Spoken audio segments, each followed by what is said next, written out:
speeding. Hey guys, we're going to do blood administration. I'm just going to do the middle portion of the skill for you because Nancy Shiles already has a video up from beginning to end. It's very long on the nursing LibGuide, and so that you can kind of go through all the details of this skill. But I just wanted to go through the center part, the meaty part that's so hard to understand. So you've already gone in, you've checked your patient, you've checked your chart and made sure it's the right patient, right blood type. You've gotten your transfusion record. You've had another nurse sign it because you have collected your supplies. You've gotten your saline, you've gotten your blood, and you've gotten your tubing. And as I said, this will all be at a station, and you've already gone into your patient's room to flush their IV, make sure it's patent, and to check on your patient. All those checks are done. I'm washing my hands. I'm going to put some non-sterile gloves on.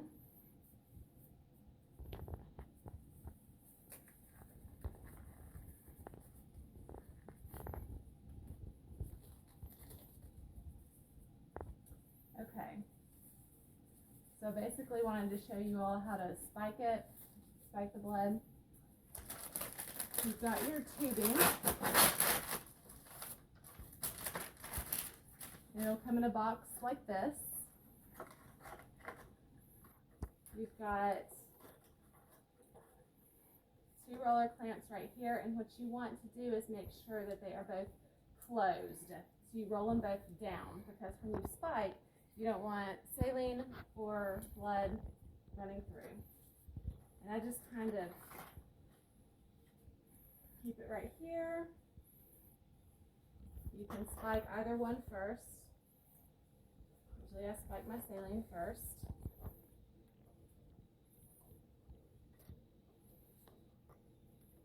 You can do it over the sink, or you can do it wherever. If you lose a little saline, that's fine. Got your saline spiked. You just want to make sure nothing goes from the tip of this to this.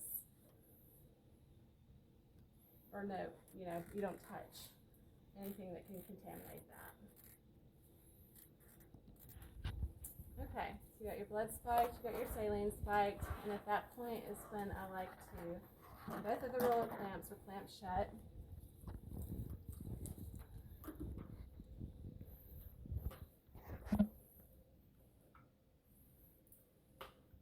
Okay, make sure your white flow regulator is pushed in. This is your white flow regulator. Make sure that's in to begin with. You'll have new tubing, brand new tubing, so that should already be pushed in, but just confirm that.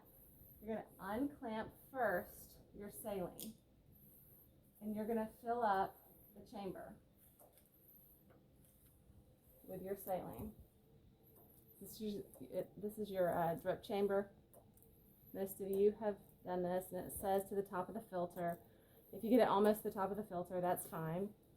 Then to start flow in the tubing, you know that you have to pull out on the white flow regulator. So when you're first priming, you're going to turn this upside down, and that's the invert part. Pull out on the white flow regulator. When you see that saline fill in that chamber, then you can flip it.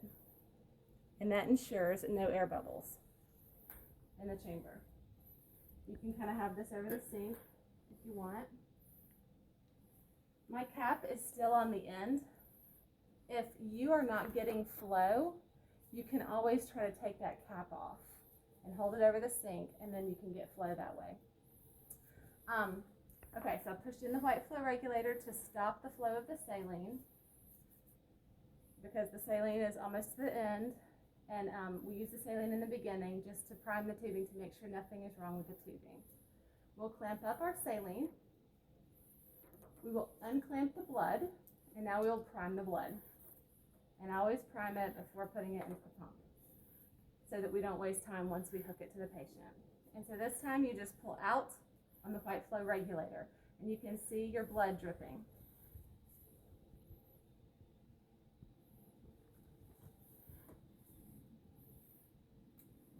And it has stopped, and so I'm going to now take my cap off, and you can, since this is not real blood and it's not dense, it's going to take forever for it to get to the end, but you know that you would wait until it gets almost to the end in real life. So you can say that it's almost to the end, or you can actually sit here and wait until you see pink at the end. And to get it to stop, the flow to stop, push back in your white flow regulator, and flow will stop. And see, no air bubbles in my chamber.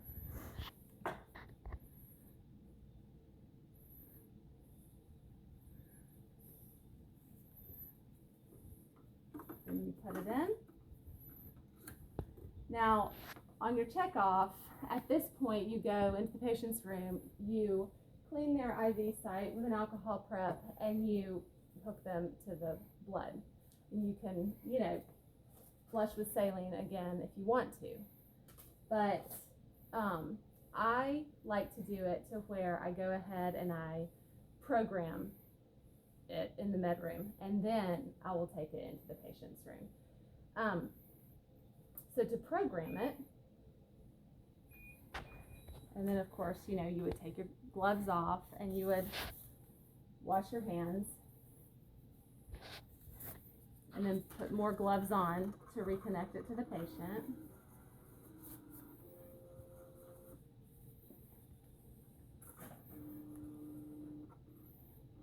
Okay, so you're going to start out by pressing A. This is just primary. It's not primary and secondary. It's only primary. So what you're going to do is set it at a rate that's going slower to make sure they don't have a reaction.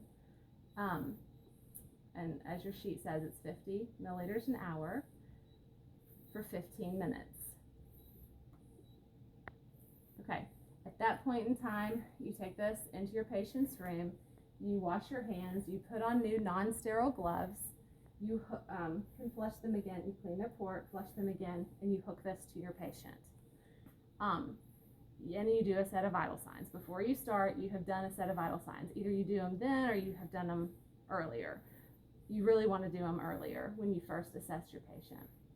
So this is hooked to my patient, we will say, and you start it. You started it at a lower rate. You're going to stay in the room for 15 minutes, the whole 15 minutes that this is infusing. And 12.5 milliliters will have infused. Okay, we can say that 15 minutes is up. 12.5 milliliters has infused. They have not had a reaction. You are going to get another set of vital signs, and you are going to reset your rate to 125 an hour because you've got 250 milliliters as your volume. And that's set for 2 hours. So you go ahead and you start it. If indicated, you're going to get another set of vital signs at 30 minutes. So another 15 minutes passes, you get another set of vital signs. It's per protocol of the hospital, whatever they want you to do. For time's sake, and for you all to just understand the concept of this skill, we're just doing it very quickly, and I'm just explaining it. Okay, all 250 milliliters of this blood has infused. You get another set of vitals because that's complete. You've stopped it. You will now clamp your clamp your blood, because you're no longer going to infuse that, and you will unclamp your saline. So this saline was only here to prime the tubing in the beginning, and also to push the rest of the blood through. So you'll have numbers right here of how much has infused, and we'll say 260 milliliters of blood has infused, and you'll document that, and then you will run your saline through. And you only have to run the saline until you don't see any more blood in the line. Then the patient has gotten everything. And at that point, when all that's done, you'll put all this in a blood bag.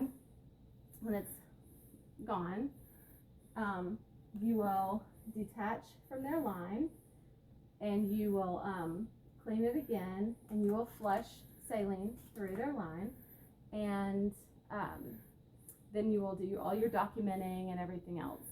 So I hope that helps you to understand kind of the priming portion, the part that you all have the most questions about.